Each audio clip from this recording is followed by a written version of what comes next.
Hey, this is John Fernay, the co-host of the Maryland Crabs, and I am here today with a Maryland Crabcake for your listening pleasure. What's a crabcake? It's not quite a full episode, it's just a little snippet. Stay tuned and check it out.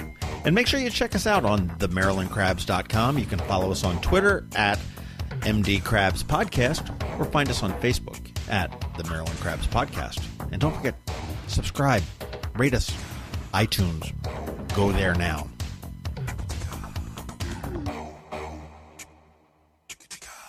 Hey, joining us today on the phone is Caroline Phillips, and she is the reason she's on the phone is because we didn't want to do her in person because we had to then give her a present for being on the podcast for 3 times in a row. So this way we can keep distance between us and not have to cough up the merch. But she is the brains behind the National Cannabis Festival, which is coming to RFK Stadium on April 20th, 420, which is not lost on me, nor anybody else that is perhaps going to this. This is a festival that has grown over the years with the way the marijuana laws have been changing all over the country. It's much needed because it's not a stoner fest. And that's what is a misnomer that a lot of people say, oh yeah, just a bunch of people getting stoned. And that's not the fact. So how are you, Caroline? I am doing well. We are in the final run up to the festival, so it's definitely exciting times, but we're just really thrilled to be coming back for year 4 and bringing this program to the community. Well, it really is. And this is so much more. Okay, let's sort of break it down for the listeners here and find out what this is all about. I mean, it's not just a big love fest. You want to do that, you can do that this summer at Woodstock. This is all about advocacy, education. Obviously, you've got some merchandise and, obviously cannabis is centered there, but you look at all the different aspects of this and it brings it all together in one place from noon to 8 p.m. on April 20th at RFK Stadium. Correct.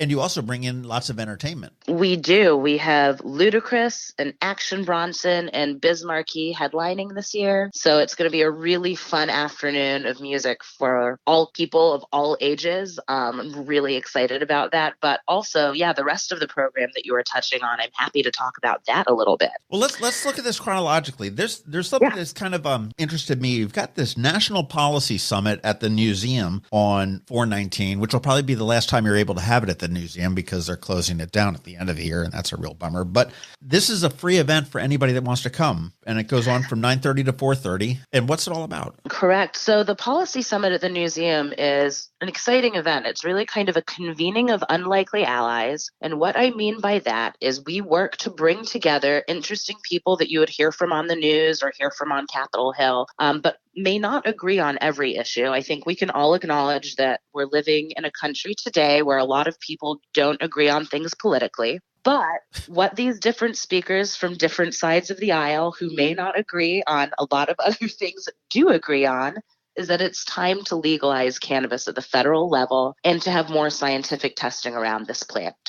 So what you'll find at the Policy Summit is a lot of recognizable names, members of Congress, people that you might hear from on those weekend politics shows discussing cannabis and why they think it should be legalized. The event is free because we really do believe that the more people we can educate around cannabis legalization and the business of cannabis, the stronger this industry will be when federal legalization does happen. On top of free admission to the event, one of my favorite little perks that comes with this event is if you register for the summit and you attend the summit, the wristband you receive for the event will get you into the museum for the rest of the day for free. And as you mentioned, this is probably the last time a lot of people will have a chance to walk around that amazing museum and see the artifacts that they have there about news and the history of media in our country. I am hopeful that Johns Hopkins, who's taking over the space, will still have certain parts of it open to the public because it's an important resource. It absolutely is. And the National Policy Summit, though, it is free to attend, but you do need a ticket to get in. And we'd like people to register, just so they can walk through security easily. Okay, and that's available at nationalcannabisfestival.com too? Yes, just click on the advocacy link and you'll see the summit pop right up. It's free to register. Bring friends, tell friends. If you're a student or if you have students in your family or young people in your life that have been talking a lot about cannabis and you want to show them different perspectives on it, I would encourage you to send them to this event. Of course, this is not a consumption event. There will be no cannabis at the museum, but it's a really great place to hear different viewpoints from different kinds of people about this plant. And then the main event happens the next day, April 20th. True. We'll be over at RFK at the same site we've been for the past 3 years. There's a bunch of construction happening over there, so parking will be a little bit different this year, but everything else will be the same, and actually more. So we will have additional educational programming at the festival this year, along with our Grow School, which is where people can learn about home growing if they live in DC.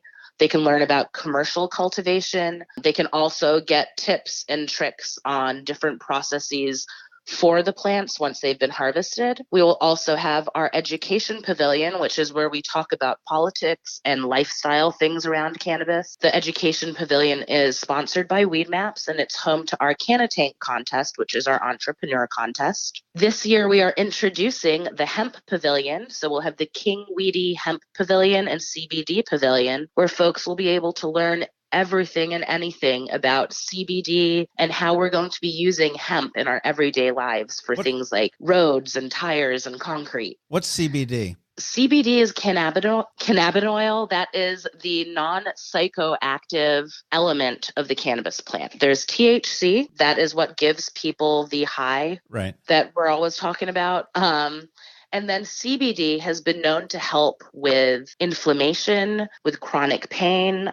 People that have trouble sleeping will take certain kinds of CBD for help with that. It's actually, I learned last week, going to be carried in CVS stores around the country, or around the country in states where cannabis is now legal. So that's kind of a big jump to see something like CBD in your local pharmacy. But we'll be talking all about CBD, outdoor cultivation, indoor cultivation, how the plant goes from a plant to the different products that people are now using to improve their lives. So that will be everything CBD in the hemp pavilion. Now, let me back up. Hemp is like the cousin to pot to cannabis, correct? Correct. Or the half sister, the half brother, or something or other along that. So what is the difference between cannabis and hemp? So cannabis is the umbrella term to describe the cannabis plant and also the hemp plant. It's a cannabis plant. Like I said, hemp just doesn't contain the THC. Hence why it's not smoked or consumed. That's why, hemp is actually smoked now, but it's not necessarily smoked for the same reasons. Okay. So to, I guess, put it more plainly, there's two species of cannabis. There's hemp and then cannabis as we know it that contains THC. Okay. So one is psychoactive,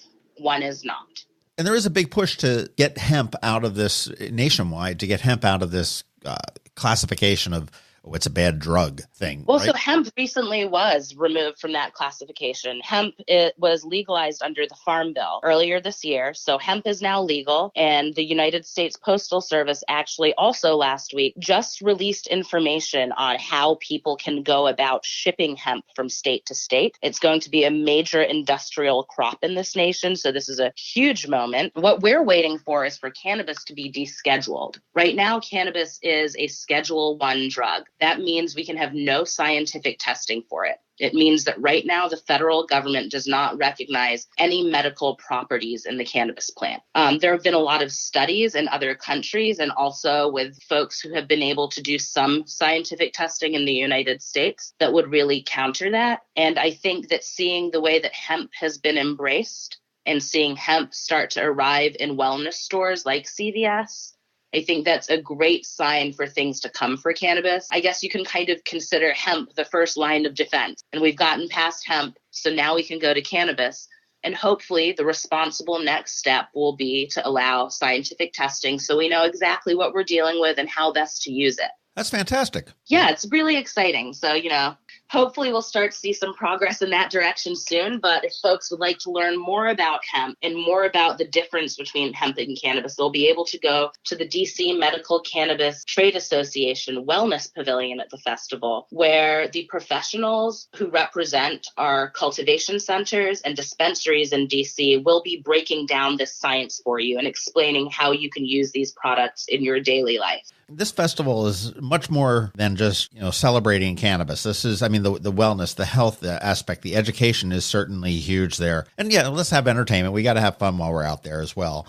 And tons of fun exhibitors so you can learn about the people who are innovating and creating really cool products around cannabis in our region. And you've got a ton of exhibitors. I saw on the website that there's just the list goes on and on and on. And you don't think necessarily about how far reaching this industry could be or potentially is as it moves on. I know I talked to a guy in Annapolis that's bought a business or started a business on just packaging of consumables. And Right. he's not growing cannabis. He's not distributing it. He doesn't want to get into the farming or the cultivating or anything like this. He just wants to sell I don't even know what they are. We'll call them Ziploc baggies to put the gummy bears in. It's amazing. Yeah. I mean, people are just looking at different little sub-industries to support the cannabis industry as it becomes more and more legal. It's not the right word I'm looking for, but as it becomes... Well, right. And that's such an important point. A lot of people, when they think about getting into the cannabis industry, immediately think about plant-touching businesses. I'm going to own a cultivation center. I want to own a dispensary. But for this industry, there are opportunities that exist for every single profession. If you own a home cleaning company, maybe your company could specialize in cleaning dispensaries. Yeah. If you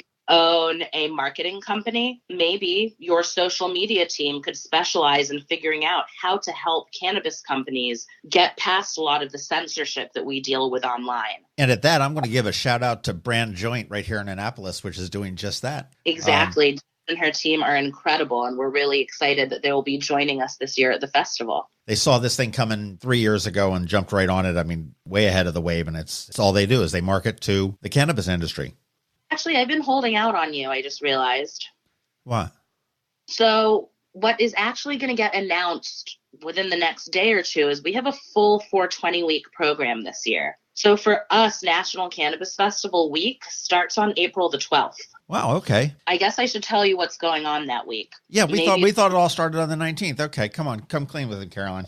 All right. So on April the 12th, we're partnering with City Winery for an event called Tannins and Terpenes. It is going to be a wine tasting event hosted by Chef Todd Gray from Equinox, the beverage director from City Winery, the owner of Southeastern Roastery, which is a coffee company, Candy Sheebley. And we're also going to have one of the master growers from District Growers, which is a DC cultivation center, talking about the commonalities between the tannins and terpenes that you would find in wine and those that you will find in cannabis and coffee. And we're going to be talking with these experts about how they see cannabis being used in food and beverages moving forward. Well, I know that is it Flying Dog? There's a brewery here in Maryland that is starting the process to get a cannabis-infused beer. I've heard. I think it is Flying Dog.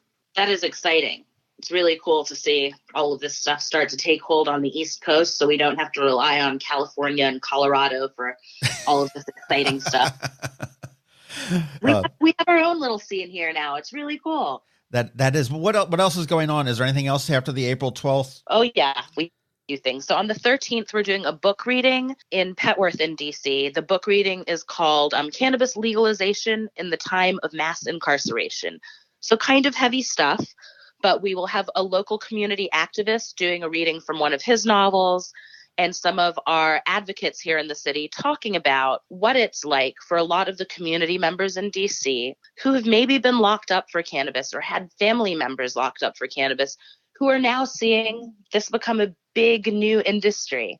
So we'll just be talking about those issues and how we can better support each other as this industry takes hold, and make sure that people who have been punished in the past have opportunities to find jobs in this space.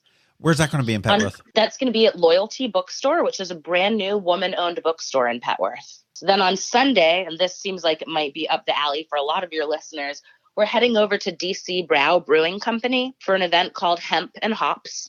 We will have a master brewer from DC Brow, Jeff Hancock, along with our cultivator, and then Phil Stripling from Steep Hill Testing, which is based in Maryland also, talking about the differences between hemp and hops and how they're used in beer. And DC Brow is also going to be re-releasing their collaboration with Oscar Blues Brewing Company called Smells Like Freedom. And if I understand it correctly, this beer smells a bit like cannabis and uses either hemp seed or derivatives from the cannabis plant to achieve that smell. Then on Monday, we head to Songbird Record House and Music Cafe for the Joint Sessions Story Slam.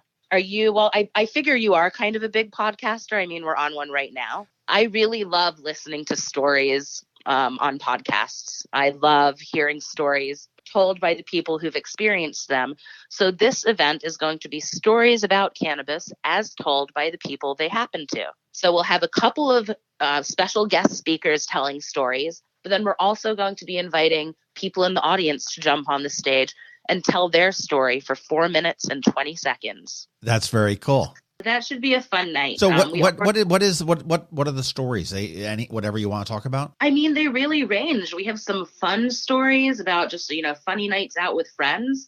Some of the stories, like my story, is going to be about how I started my business and the adventures that happened from start to where we are today. We'll also have some activists there and some people whose lives have been impacted by being arrested for cannabis, telling their story and how their lives have changed since. So it's going to be lots of different stories from patients, from enthusiasts, from people that just really, really love cannabis. But it should be a really fun night. And that's Monday, right? That's on Monday the 15th. Yeah. Wow. Now, will all this be on the website, National Cannabis Festival? It'll all be on the website, and I'll make sure I send you the link. Fantastic. More of the do's and the don'ts of the festival. You don't allow readmission, which makes sense because you're pretty much self-contained. You've got all the food you want. You've got all the drink you want. You're going to have, this is sponsored by Red Stripe as well? Oh, yes. We are sponsored by Red Stripe and City Winery this year. So you can expect to knock back a nice cold Red Stripe or a nice glass of wine from City Winery while you're at the festival.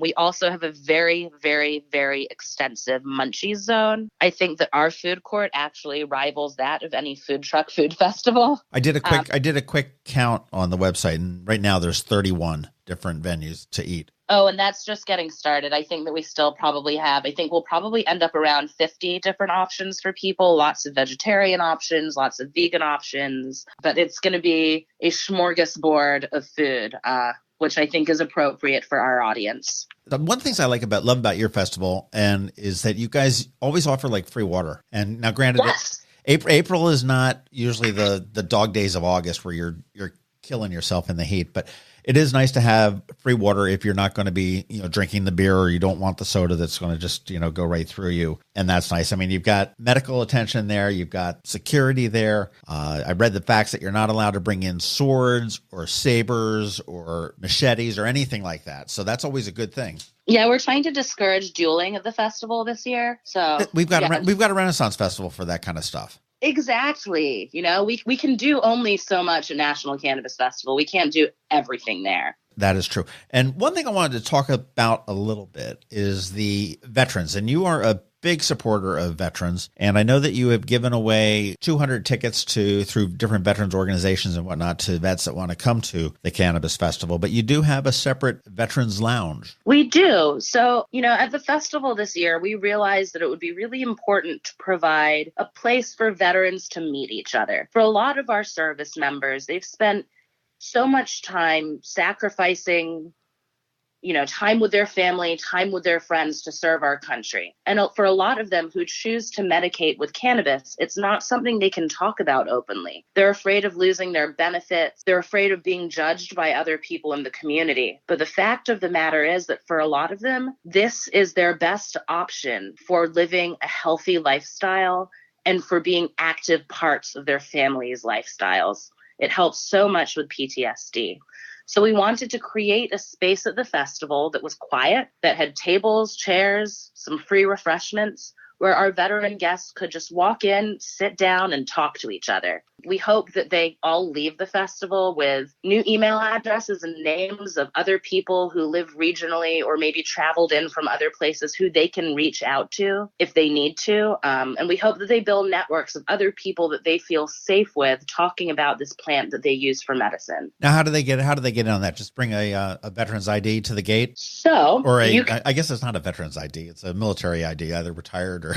Correct. So we gave away the tickets already, so those are gone. But if you go on to nationalcannabisfestival.com and visit the advocacy link, you'll see the veterans program on there, and you can contact somebody on the festival team to get another discount code for veterans who would like to attend the festival. So that's a discount. That's not a free ticket. That's a discount. So yeah, we did the free tickets already. So for anyone that missed the free tickets, we also have a discount code that's available that you can find on our website. Fantastic. Then all you need to do is is show up to the festival. To get in, you must have government-issued ID to show that you're 21. And that's for everybody, right? For everybody, Right. correct. Find your way over to the Veterans Lounge, show us your military ID, and you'll get a special bracelet that gives you access to that lounge for you and one guest for the day. Nice. That is a really nice little perk. Thank you. No, we're really excited that we're able to do this. We're working with an organization called Mission Zero to make this program happen. And their mission is to bring veteran suicides to zero, which is really important. And then this program has been made possible by the King Weedy Collective, which is a local DC nonprofit that provides event space and education to community members free of charge. So they're helping foot the bill for the Veterans Lounge and making sure that our vets feel cared about and appreciated at the festival on 420. Well, I'll tell you, in some of the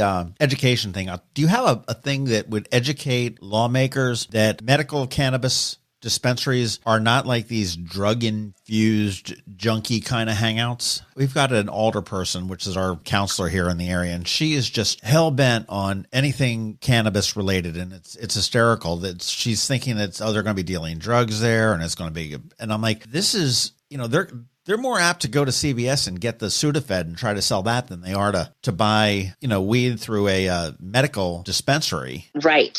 Yes. I don't think it would be particularly economical for somebody to be getting cannabis from a dispensary to try and sell it. You're right. The Sudafed is probably a much more dangerous risk. I would encourage skeptics to attend to the summit, meet the community of advocates, listen to the lawmakers. In fact, Congressman Raskin will be speaking at the summit and delivering a keynote address. So please send your Maryland lawmakers to the summit to hear his words. That I would encourage them to attend the summit and listen to all of these experts. Then the next day, come to the festival and meet our advocacy groups. There will be 32 of them on site sharing information and education with our guests. Come over to the concert stage, and between bands, you'll be able to hear Maryland Delegate David Moon or DC Congresswoman Eleanor Holmes Norton talk about why they think it's time to legalize cannabis and listen to what voters in our region have been telling our government officials for so long. So it's interesting that there is still such harsh skeptics out there, but I'm hoping that as the festival continues to grow and as our community continues to thrive, and as the Maryland medical cannabis program continues to grow, that they'll start to hear some of the stories of hope and healing and how people's lives have been so positively impacted by cannabis. It's unfortunate that some people are just not willing to listen. And I think that's what it really comes down to. I mean, it's an old school mentality. It's like just a lack of education. Well, and I think it's also, there was a mentality that cannabis was this gateway to all other drugs, but also a gateway to jail. So a lot of people see, if you use cannabis, you're going to end up getting locked up because it's a bad thing to do. But I would talk to those people and challenge them and say, maybe the problem isn't the cannabis. Maybe the problem has been our laws. Because the idea that we've been locking up all of these nonviolent people for so long for doing something that they choose to do to relax or to help with chronic illness or chronic pain, it's an interesting thing, especially in a world that we're living in where we have so many other concerns. I really hope that we can find a place that will allow lawmakers to bring full federal legalization of cannabis to reality, where we can have our law enforcement be able to focus their time on fighting back against the crimes that really hurt our communities, which are violent crimes and crimes that hurt children. So, I really do hope that we can start to see more sensible drug policies in the coming months. And I believe that within the next couple of years, you and I will be having a totally different conversation about legal cannabis in the United States. I think we've made some great strides. I mean, we've been talking for 3 years now, Caroline, and I think that there have been some really good strides that have been made in 3 years. We didn't have legalized marijuana in any way, shape, or form in Maryland when we first spoke. Now we have dispensaries that are popping up all over the place.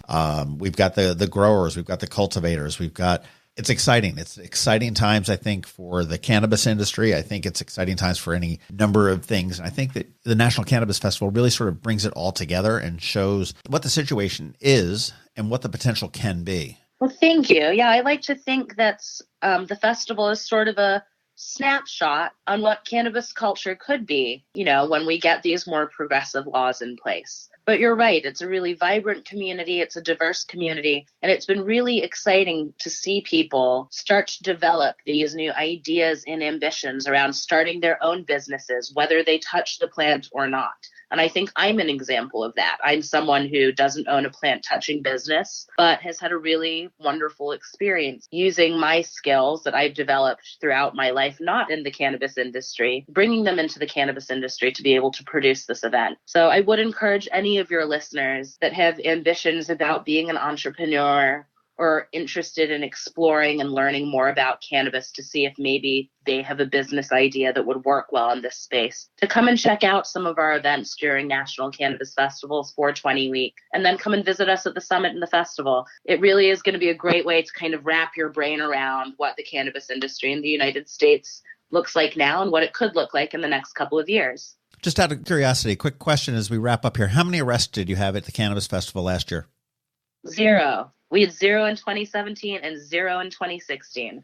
We have a really laid back, chill crowd, and it's been a wonderful experience watching the community grow. I'm not sure if there's anything else that speaks to that. This is a crowd that wants to come out and have fun and learn. And I think that's everything that you can absolutely do with the National Cannabis Festival. Get more information at nationalcannabisfestival.com, and that's all spelled out. Everything's fairly easy to spell. And if you are a veteran, certainly get on to the veterans link and get your discount code for discounted tickets. Tickets are $45 now, and they're going up in a little bit, right? Yes, on April 1st, they will go up to $55.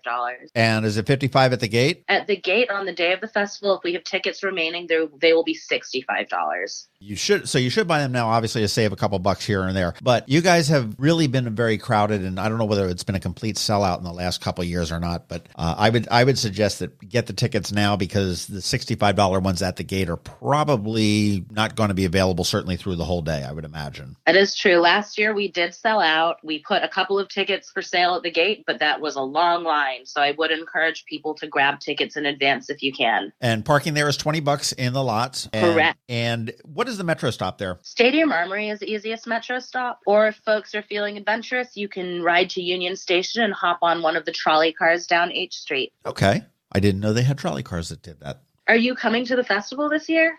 I would love to. Well, that makes me very happy. We'll definitely have to make sure that happens. I absolutely do.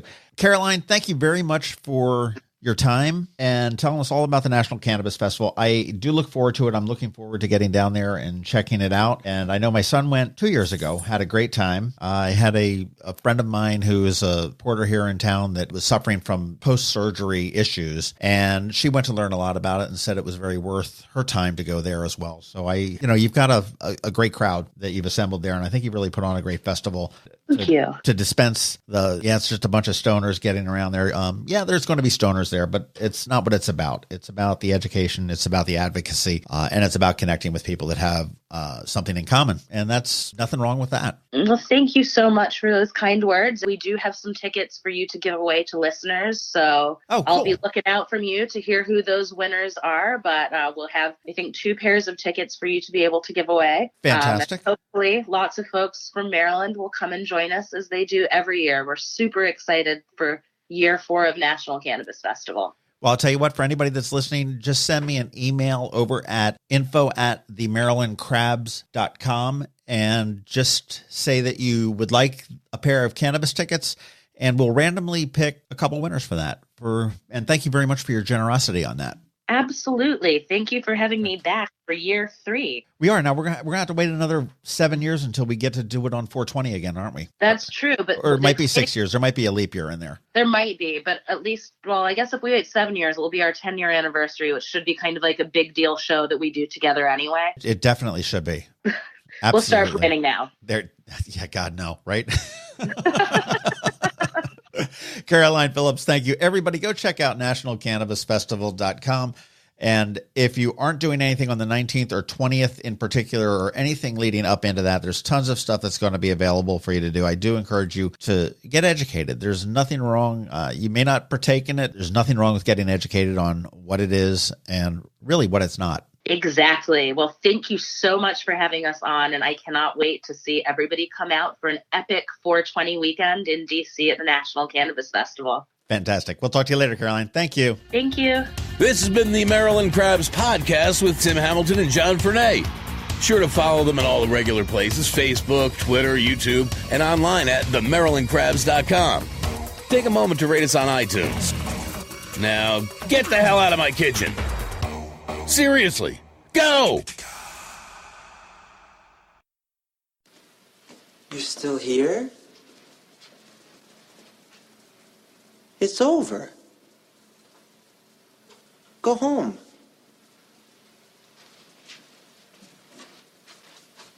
Go.